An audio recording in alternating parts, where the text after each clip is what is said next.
देख रहे हैं जन टीवी में प्रीति शर्मा आपके साथ। खबरों को विस्तार से भी जानेंगे, लेकिन शुरुआत करते हैं हेडलाइंस के साथ।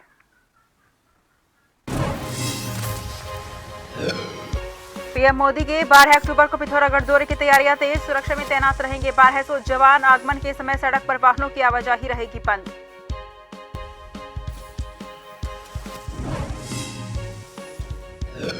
गृह मंत्री अमित शाह ने ली देहरादून में बीजेपी कार्यकर्ताओं की बैठक। सरकार की योजनाओं को जन जन तक पहुंचाने के निर्देश। कार्यकर्ताओं को दिए जीत के मंत्र।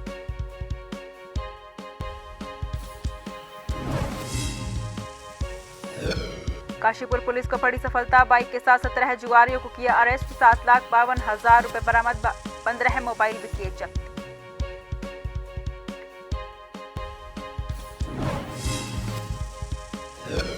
कई सालों से पहाड़ों में स्पेशलिस्ट डॉक्टर की कमी। स्वास्थ्य विभाग ने की कई बार भरपाई की कोशिश, लेकिन अब तक पहाड़ों में कोई भी जाने को तैयार नहीं।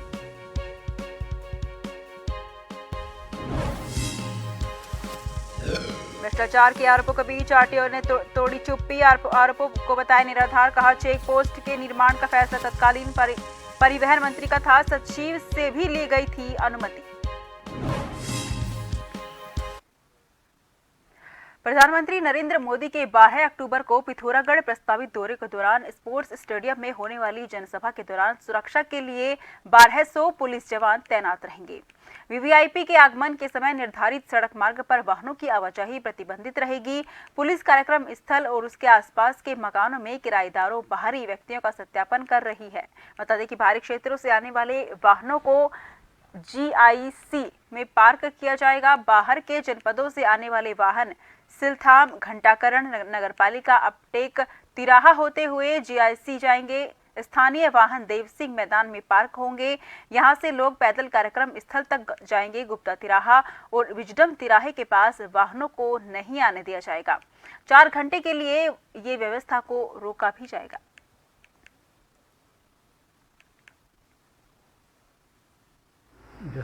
जनपद पिथौरागढ़ मुख्यालय में 12 अक्टूबर को वीवीआईपी भ्रमण कार्यक्रम प्रस्तावित है, जिसमें लगभग 30 से 40 हज़ार की क्राउड जो है एक्सपेक्टेड है। इसी के मद्देनज़र सुरक्षा व्यवस्थाओं को और ट्रैफिक व्यवस्था को हमारे द्वारा जो है सुनिश्चित करवाने हेतु तो बाहर से 1200 लोगों का फोर्स जो है डिप्लॉय किया जाएगा। सुरक्षा की दृष्टि से हम लोगों ने वेन्यू के आसपास जितने भी भवन हैं उन सब का हम लोग सत्यापन कर रहे हैं। जो भी वो वहाँ पे बाहरी लोग रह रहे हैं उनका वेरिफिकेशन करवा रहे हैं। साथ ही साथ हम लोग जनता से भी बात कर रहे हैं, यदि कोई बाहर से व्यक्ति आता है तो उनका सत्यापन अवश्य करवाएं। बीजेपी के प्रदेश प्रभारी दुष्यंत गौतम ने प्रधानमंत्री नरेंद्र मोदी के दौरे को लेकर कहा कि पीएम अपने संकल्प उत्तराखंड को आगामी दशक के श्रेष्ठ राज्य के संकल्प की दिशा में हो रहे कार्यों के अवलोकन और उन्हें आगे बढ़ा रहे सीएम पुष्कर सिंह धामी को आशीर्वाद देने जा रहे हैं। बता दें कि गृह मंत्री अमित शाह के दौरे को लेकर पार्टी मुख्यालय वो पहुंचे। गौतम ने मीडिया से अनौपचारिक बातचीत में कहा कि प्रधानमंत्री नरेंद्र मोदी आगामी दशक को उत्तराखंड का दशक बनाने के संकल्प की दिशा में हुए कामों को परखने और इस दिशा में सीएम धामी के कोशिशों पर आशीर्वाद देने आ रहे हैं।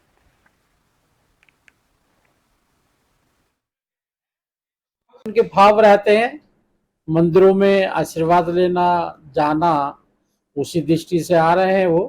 और जागेश्वर मंदिर में भी जाएंगे और उसके बाद एक आम सभा भी करेंगे।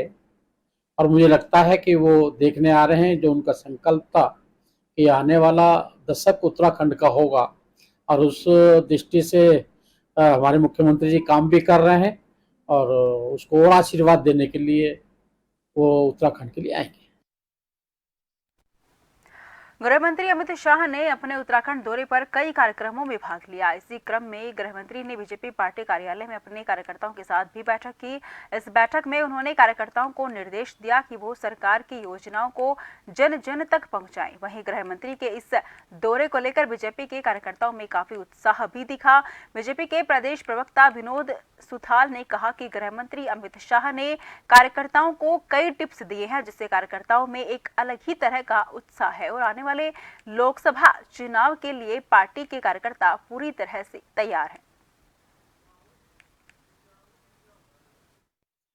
वरिष्ठ नेता का हमको कल मार्गदर्शन प्राप्त हुआ। हमारे कार्यकर्ता उत्साह से लवरेज हैं हमारे कार्यकर्ताओं को उन विभिन्न प्रकार के टिप्स दिए हैं और जिस तरह का कांग्रेस को प्रचार कर रही है और जिस तरह से वो नरेंद्र भाई मोदी की लोकप्रियता से बौखला चुकी है, उन सब पर भी कार्यकर्ता जो है तो उन सब का भी जवाब देगी।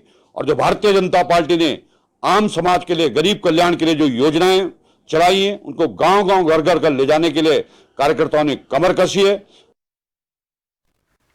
कांग्रेस आगामी लोकसभा चुनाव के मद्देनजर तैयारी में जुट गई है। इसी को लेकर कांग्रेस ने अपनी सभी इकाइयों को मजबूत करना शुरू कर दिया है। वहीं आज राजीव गांधी पंचायत राज संगठन के प्रदेश प्रभारी देहरादून पहुंचे, जहां उन्होंने संगठन के कार्यकर्ता और पदाधिकारियों के साथ बैठक की। इस बैठक में उन्होंने आगामी तैयारी को लेकर भी चर्चा की।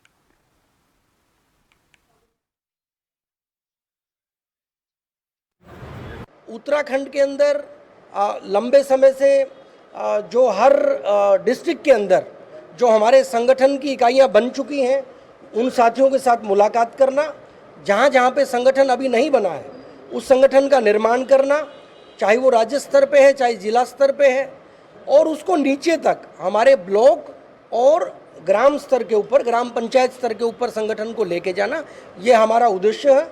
और उत्तराखंड के काफ़ी ज़िले के अंदर वो भाई मोहित उनियाल जी के नेतृत्व में सर्वोदय कैंपों का आयोजन किया गया है और अब ललित जी, मोहित जी और हम सब आरजीपीआरएस की टीम मिलके हर जिले के अंदर 2-2 दिन के सर्वोदय शिविर का आयोजन करेंगे और ब्लॉक स्तर के ऊपर भी एक दिन का जो हमारा सर्वोदय संकल्प शिविर है उसका आयोजन किया जाएगा।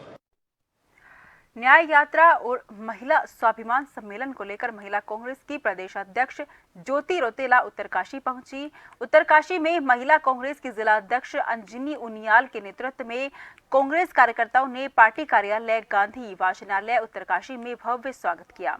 इससे पूर्व पीडब्ल्यूडी गेस्ट हाउस में पत्रकार वार्ता करते हुए उन्होंने बीजेपी सरकार को आड़े हाथों लेते हुए कहा कि प्रदेश में महंगाई, बेरोजगारी और भ्रष्टाचार चरम पर है। अब तो घर घर शराब खोलने का भी सरकार ने युवाओं को लाइसेंस दे दिया है।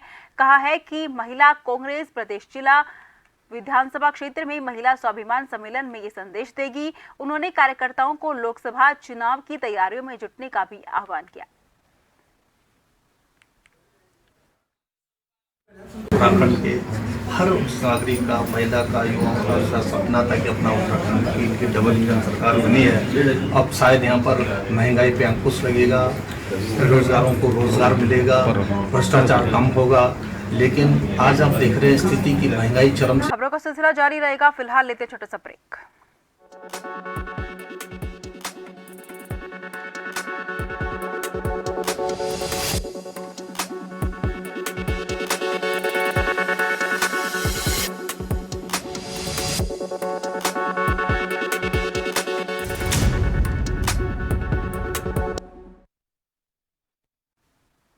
ब्रेक के बाद फिर से आपका स्वागत है। रुक करते हैं खबरों की ओर।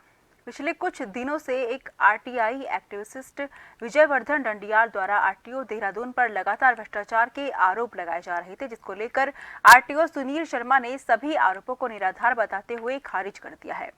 आरटीओ का कहना है कि इन सभी आरोपों में कोई तथ्य नहीं है, क्योंकि आरटीओ पर चेक पोस्ट के निर्माण को लेकर जो आरोप लगाए गए थे उसमें आरोप था कि आरटीओ द्वारा करीब 19 लाख का निर्माण कार्य कराया गया था, जबकि कोई अधिकारी सिर्फ 2.5 लाख तक का ही निर्माण कार्य करा सकता है, इसलिए इसके नियमों की अवमानना की गई है। इस पर आरटीओ ने कहा है कि चेक पोस्ट के निर्माण का फैसला तत्कालीन परिवहन मंत्री ने लिया था, जिसको परिवहन विभाग द्वारा कराया गया है। इसमें बाकायदा सचिव की अनुमति शामिल थी और साथ ही पीडब्ल्यूडी से भी अनुमति ली गई थी। इसी में ये सभी आरोप पूरी तरह से निराधार है।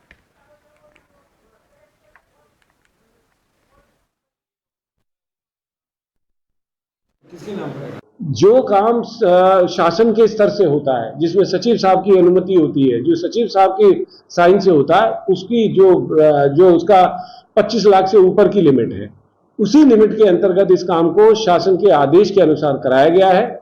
इसके साथ मैं ये भी बताना चाहूंगा कि इस बार इन चेक पोस्टों पर जो बाहर के यात्री आए, उन्होंने बहुत अच्छा रिस्पॉन्स दिया है और जिसकी वजह से, जैसा कि आप जानते हैं, चारधाम यात्रा में इस बार जाम लगने की कोई समस्या नहीं है।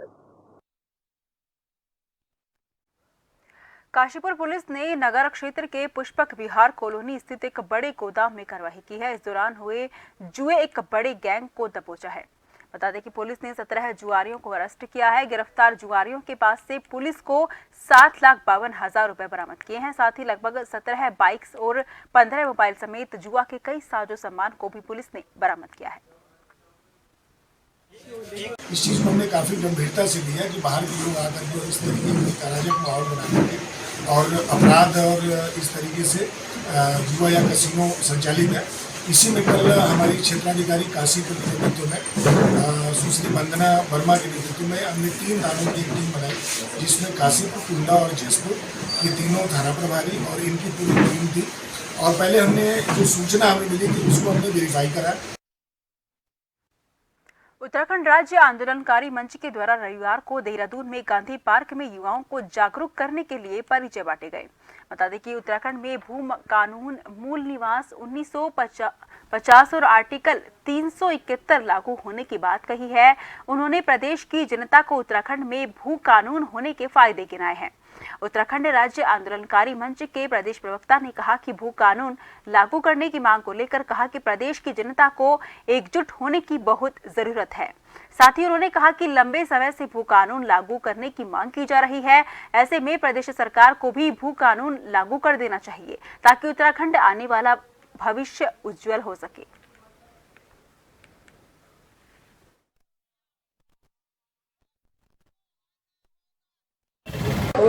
वजह साफ है। कल आपने देखा होगा कि सत्ता पक्ष और विपक्ष दोनों ही दलों की तरफ से और तमाम उत्तराखंड के जो हमारे जनप्रतिनिधि हैं, यहाँ तक कि जो ब्यूरोक्रेसी है वो कह रही है, मिलेट की बात कर रही है। वो मिलेट का मतलब है कि जो हमारे स्थानीय उत्पादों को बढ़ावा, स्थानीय उत्पादों को बढ़ावा कौन देगा? जो मूल निवासी होगा। मूल निवासी कब होगा? जब उसे उसके अधिकार मिलेंगे। और जो हमारा सशक्त भू कानून होगा, जब भूमि नहीं होगी अनाज पैदा कहाँ से होगा?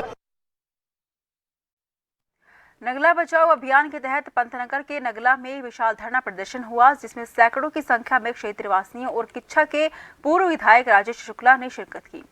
पूर्व विधायक ने अपने संबोधन में नगला वासियों को बचाने का संकल्प लिया, जिसमें उन्होंने सभी से एकजुटता का आह्वान किया। उन्होंने जानकारी देते हुए बताया कि कुछ कांग्रेसियों ने हाईकोर्ट में नगला को अतिक्रमणकारी क्षेत्र बात कर याचिका दाखिल कर दी थी, जिसका खामियाजा अब नगलवासी भुगत रहे हैं।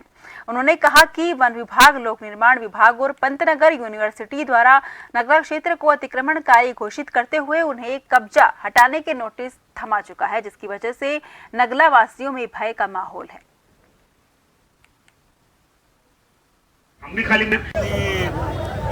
गंदी राजनीति के तहत कांग्रेस पार्टी के कुछ नेताओं ने अपने चहेतों के जरिए ये 60 से बसे हुए इन गरीब लोगों को, जो 750 से अधिक परिवार हैं और कम से कम 6-7 हज़ार की आबादी होगी मेरे ख्याल से, इनको उजाड़ने के लिए ग्रिड निकाल दी गई। और हाईकोर्ट में पीडब्ल्यूडी को और पंतनगर यूनिवर्सिटी को और फॉरेस्ट को पार्टी बना दिया गया। इन लोगों के साथ ये बड़ा अन्याय हो जाएगा अगर उजड़ गए, क्योंकि कहाँ जाएंगे?